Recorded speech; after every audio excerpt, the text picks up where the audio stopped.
So dahil patuloy po natin ginugunita ang mahal na araw, tuloy pa rin po tayo sa ating pagbasa ng mga komento ng ating mga mamamayan tungkol sa mga kasinungalingan at fake news ng mga DDS. Part 2 po ito ng nauna nating video kahapon. Balikan natin itong si Attorney Levito Baligod tungkol dun sa bagong pasahero, yung 15 bagong maleta. Sabi niya, mga VIP na pasahero, yung iba nasa economy class, nagsiksikan, 42 sila sa biyahe na ito. At doon daw sa mga nagsasabing AI ito, ang utak nyo ang AI, na sinagot ni Gilberto Lamoay, bakit lagi lang maleta ang pinipicturean nyo? Bakit walang address ng lugar at bahay ng taong tumanggap ng pera? Kung totoo ang pinagsasabi nyo, wala man lang video na nagbibilang kayo ng pera at ilalagay nyo sa maleta, or wala man lang kayo ng video na kung sino ang mga tauhan or mismong opisyal ng gobyerno ang tumanggap ng pera, puro lang maleta. Ebidensya nyo napakahina. Kahit anong oras pwede nyong gawin yung ebidensya nyo. Dahil maleta lang, pipicturean nyo. Tama naman. Akala kasi ni Attorney Baligod, mapapaniwala niya ang majority ng taong bayan na nag-iisip. Hindi katulad ng mga DDS, tanggap lang ng tanggap ng fake news. Dahil hindi nga ba, hanggang maleta lang ang pictures nila Baligod. Puro maleta. Nasaan yung pera? Asan nga naman yung mga address sa pagdadala ng mga maletang to? Nasaan yung pictures na may tumanggap man lang? Dahil siyempre, di ba, sasabihin ng mga DDS, kaya nga walang picture ng mga tumanggap para hindi sila mabuko at baka dumating yung ganitong pagkakataon na magkabukingan. Pero hindi ba? Kung talagang mautak itong mga nang-deliver na to, meron isa man lang sa kanila ang secretly kukuha ng picture doon sa taong tatanggap ng pera for future reference. Di ba? Wala eh. Ibig sabihin, purely lies lang itong pinapakalat nila. Oy, nabalitaan niyo yung nagpunta si Senator Robin Padilla sa Supreme Court para isubmit yung third batch ng mga signature para sa kanilang campaign na kami naman, tay, or something to that effect. Pero akala ko ba, sabi ni Robin, may gera na nga eh, may krisis na nga eh, uunahin niyo pa yung impeachment ni Sara Duterte. Eh ikaw, anong ginagawa mo? May gera na, may krisis na, pero yung pa rin kampanya yung bring him home ang inaasikaso mo. Iba talaga, no? Iba yung batas ninyo, iba yung batas ng gobyerno. Dahil sabi dito, third batch ng signature campaign para sa SC petition sa Duterte arrest, dinala sa Supreme Court. Na sinagot naman ni James Lopez nung sinabi niyang wala nang magagawa yung signature campaign na ginagawa nyo. Dahil noon pa lang, hindi pa hinuhuli si Duterte, siya mismo ang humahamon sa ICC na hulihin siya. At alam yan ng Supreme Court. At alam ng Supreme Court na dumaan sa due process ang nangyari kay Duterte. 2017 to 2025 ang ginawang investigasyon ng ICC at si Duterte na nagsabi noong alam niya na matagal na siyang hinahabol ng ICC. Hindi pa siya presidente. Oo nga naman, di ba? Kaya nga nag-withdraw si Duterte sa ICC. So bakit ipagpipilitan ng mga DDS na kasalanan ni President Bongbong Marcos kung ano ang pinagdadaanan ngayon ni former President Rodrigo Duterte? Siya ang may gawa niyan eh. Hindi ba aminado naman siya? At sinabi pa niya na aakuin niya lahat kung anuman ang mangyari. So, kampante na lang dapat kayo. Dahil inako na nga ni Rodrigo Duterte lahat ng kasalanan ng kanyang Davao Death Squad at yung mga taong ginamit niya para pumatay dyan sa EJK na yan. So kahit na ilang milyon pa ang dalhin ninyo sa Supreme Court, wala na pong jurisdiction ang Supreme Court sa kaso ni Digong. And that is the sad truth.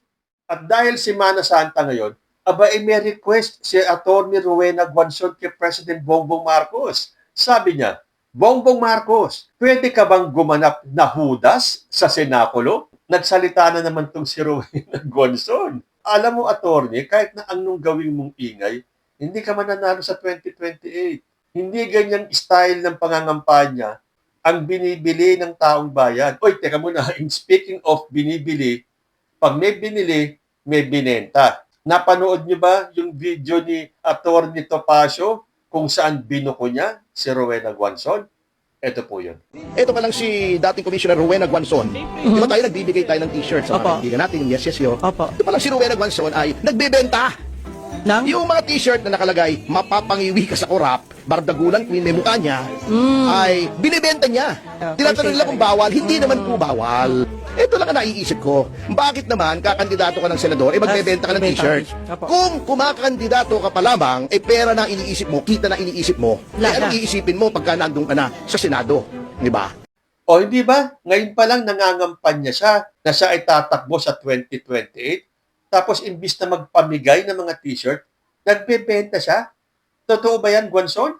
At sa ginawa mong paghudas kay Leni Robredo, na dati kang masugid na supporter, at ngayon sasabihin mo na ikaw ay nakipag-commit na kay Sara Duterte, sino ngayon ang dapat gumanap na hudas? Nasabi tuloy ni Lloyd Davino, mas bagay sa iyo, Rowena Guanzon, ang hudas. Palamura ka, bastos ka, at higit sa lahat may sapak ka sa ulo. Hudas na hudas ka, Rowena. Dati sabi mo, pinklawan ka at suportado mo si Leni. Noong tinanong ka sa interview kung DDS ka, hindi ka DDS, sabi mo. Ngayon namang suportado mo si Sara Duterte, ibig sabihin niyan, DDS ka na. Wala ka nang kawala. Yung style mo, katulad na katulad kay Judas Traidor at Balimbing. Kaya bago ka magbitaw ng paninira sa iba, Rowena Guanzon, lalo na kay President Bongbong Marcos, tumingin ka muna sa salamin at tanungin mo, sino ba ang dapat gumanap na hudas sa Senado? Ika natin si Atty. Guanzon. Alam nyo, talaga pong mainay si Guanzon ngayon dahil nga tatakbo siya sa 2028. Kaya kailangan niyang magpabango dito kay Sara Duterte. Kasi baka hindi siya isama sa senatorial slate ni Sara eh. Ito naman ang bagong statement ni Rowena Guanzon. Ang massive corruption sa administrasyon mo, BBM, at utang na hanggang apo namin ang babayad, huwag mong iwan sa susunod na presidente. Sabi mo, mahal mo ang Pilipinas. Mag-resign ka na, BBM. Di ba? Ginagawa tayong tanga at walang alam nitong si Rowena Guanzon. Sino ba ang nag-iwan ng maraming utang sa presidente? Hindi ba si Digong? Magkano ang iniwanan niyang utang kay President Bongbong Marcos? At hindi ba si President Bongbong Marcos ang nagbabayad ng utang ng Pilipinas? Nagawa ba ni Digong magbayad doon? So mag-ingat-ingat po tayo sa mga sinasabi ng mga katulad ni Rowena Guanzon. Madalas po sa sinasabi nila, fake news. Nasabi tuloy ni Luis Martin Denzala, massive ang korupsyon? Ano pala yung sinabi ni Duterte na talamak ang ghost project at talamak ang korupsyon sa DPWH noong 2019. Oy, attorney na walang utak, asan ka ba nung unang araw ni PBBM bilang presidente ng Pilipinas?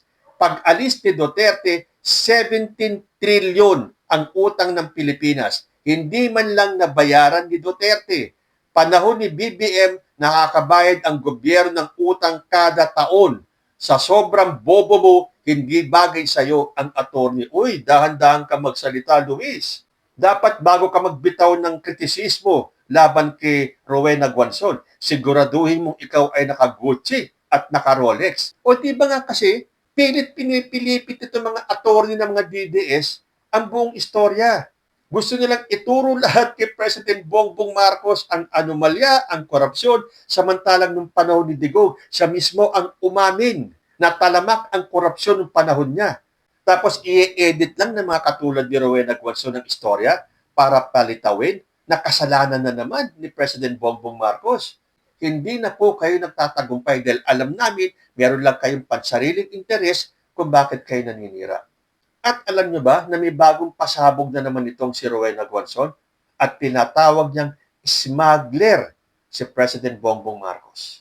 Now Marcos Bongbong is doing it again. He is smuggling sugar, smuggling of sugar, smuggling of fuel. Smuggling of fuel is now going on in our borders. Marcos wants us to feel that he is the one solving our problems, when in fact, it is Marcos who created all these problems. Ang gutom, ang unemployment, high inflation, trade deficit, budget deficit, hindi pangawat na sa tanang buhaya ang atong deficit. O hindi ba, mabigat po yung paratang na binitawan ni Rowena Guanzon. Dapat siyang magpakita ng resibo. At kung wala siyang maipapakitang ebidensya, dapat kumilos ang ahensya ng gobyerno para hulihin itong mga katulad ni Rowena Guanzon na wala nang ginawa kundi magpakalat ng fake news. Patunayan mong totoo yan sinasabi mo, Rowena Guanzon, na si President Bongbong Marcos ay smuggler. At dahil merong isang Rowena Guanzon na nagsisip-sip kanila Sara Duterte para siya ay masama sa senatorial slate ni Sara Duterte, ito pang isang attorney na to na mukhang tatakbo rin sa pagkasenador sa 2028. At yan po si Atty. Respiso. Aba, ang taas talaga ng paghanga niya kay Sara Duterte. Sabi niya, greatest gift to shake the hand of the future President of the Philippines. Masyadong OA itong si Respiso. Nakita niyo yung kanyang video kung saan sinabi niya na lahat ng Ilocano, ng mga taga-Isabela, lahat ng taga-Luzon ay solid Duterte! Tapos nakamayan niya lang si Sara Duterte. Greatest gift na daw para sa kanya ang makamayan ang future President of the Philippines. Sagot sa kanya ni Jamie Maso, greatest gift na sa iyo yan, nakamayan mo ang pinakawalang kwenta at magnanakaw na Vice President in history.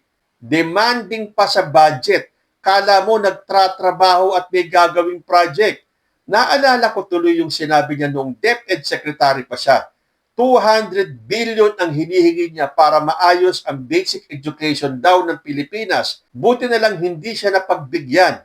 Kita mo ngayon, hindi nga niya maipaliwanag ang pera ng taong bayan kung saan napunta. Napakasimple lang ang tanong. Hindi niya masagot-sagot.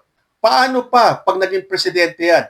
Mas malaking pera ang nahahawakan niya. Agay, kawawang Pilipinas. Pero i-correct ko lang po dito kasi sa sinabi ni Jamie Maso ay 200 billion daw ang hinihingi ni Sara Duterte nung siya ay nasa DepEd pa.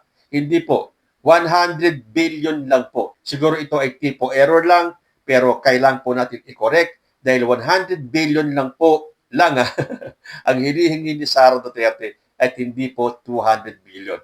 Anyway, kung pinagbigyan nga naman at nabigyan ng 100 billion si Sara Duterte at gagastusin na naman in 11 days, nako, ang hirap nun.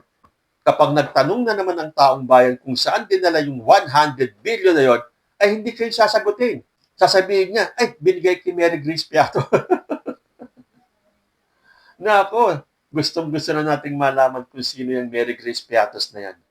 Balikan po natin yung sinabi ni Congressman Paulo Duterte. Dahil alam ko, months ago nung sinabi niya to pero lumalabas na naman po sa social media. Tandaan nyo nung sinabi ni Congressman Paulo Duterte, kapag ang tatay ko na mayapa dito sa kulungan, hindi ko gagawing mapayapa ang Pilipinas. Tatak Duterte talaga. Ang hilig magbanta, hindi naman magawa. Hindi ba lahat kayo may record na pulong mula sa tatay mo na naghamon sa ICC?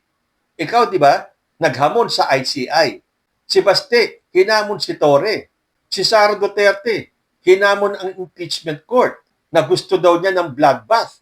Ano nangyari? Hindi ba lahat kayo umurong ang buntot ninyo? Tapos ito, magbabanta ka na hindi mo gagawing mapayapa ang Pilipinas? Sagot ni Mike Calabino, sino tinatakot mo? Mga Pilipino? Tingin mo, kaya mo guluhin ang Pilipinas? Hindi pa patay-tatay mo, ginugulo nyo na ang Pilipinas. Pamilya mo ang bumaboy sa Pilipinas, lalo na sa drugs. Mga sindikato kayo ng drugs, mga kaibigan ng tatay mong Chinese drug lord. At yang si Duterte, mamamatay talaga yan. Wala namang taong immortal. Lahat tayo mamamatay, kaya normal lang na mamatay ang tatay mo. Dahil ang laki po ng posibilidad, baka sa dahig na abutin si Duterte ng kanyang huling hininga. Tingnan natin kung anong gulo ang gagawin ni Pulong na akala mo ay papayag ang gobyerno sa binabalak mo. Kayo po, ano ang masasabi ninyo sa mga issues natin for today? Comment lang po down below and I will see you in my next video. Diyos ti Agnina.